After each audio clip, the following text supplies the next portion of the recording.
Could big gaming studios buying up all of these developers mean that some of your titles might not be available on your favorite consoles? Find out all that and more up next.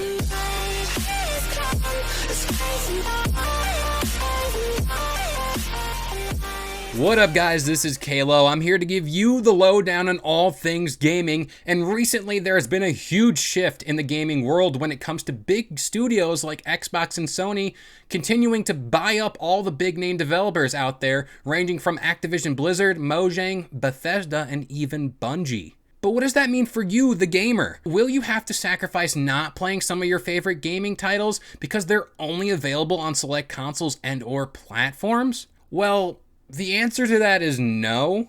Well, not yet at least. Back in January, Microsoft sent seismic waves through the gaming industry when they bought out Call of Duty devs Activision Blizzard for $68.7 billion. Gamers around the world were worried because much like Thanos, the Mad Titan himself, Microsoft continued its quest for the developer stones, having already obtained developers like Bethesda, 343 Industries, Rare, and Mojang, just to name a few. It's also worth noting, to put this in perspective, Microsoft obtained Bethesda for only $7.5 billion, so it's no secret that Microsoft has some deep pockets. But let's get down to the real question here. Will Microsoft and Phil Spencer turn heel on the gaming industry and wall off popular titles like Call of Duty, Overwatch, and Diablo behind Xbox console exclusivity? Well, I got some good news for you because the answer to that is no.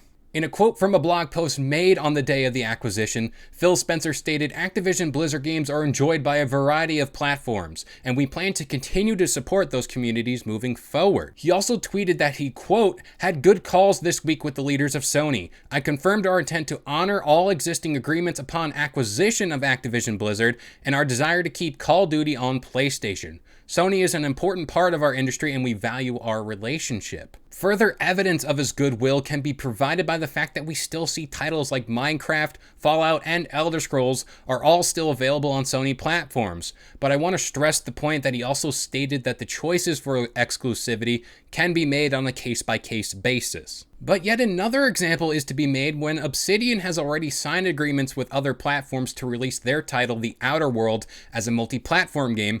But looking forward, The Outer Worlds 2 is going to be Xbox console and PC exclusive. So there's your case-by-case basis. But enough talk about Microsoft, let's talk about Sony and their acquisition of Bungie. Back in January, Sony responded to the Microsoft's big boom with a boom of their own when they bought Destiny game devs Bungie for $3.6 billion.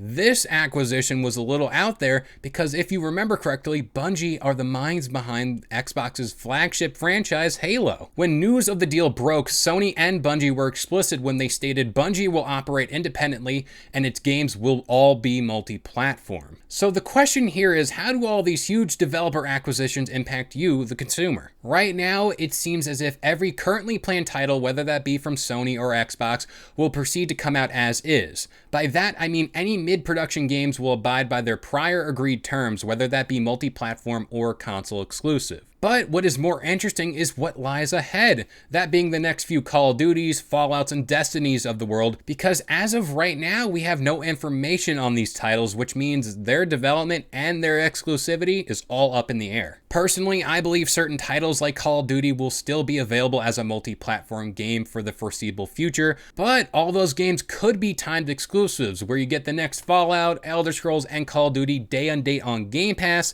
And if you're a PlayStation user, you might have to wait a few months out. But again, just logistically speaking, Call of Duty is too big of a game to just keep it on one platform. It just makes too much money and it's too popular. So I think Call of Duty is safe among you PlayStation users. I think it's going to be multi-platform forever. What could be interesting is keeping Warzone multi-platform, and maybe every other Call of Duty will be exclusive to Xbox. They could follow the route of Halo, where you get the campaign and multiplayer separate, where the multiplayer is free to play across multiple platforms and just the campaign is available on Xbox. But let me know how you feel about the titans of gaming gathering up any and all developers to add to their collection, like a cracked out General Grievous. But will it help or hurt the gaming industry as a whole moving forward? But that about does it here. I have been Kalo. I gave you the lowdown on all things gaming, and we'll see you guys next time. Later.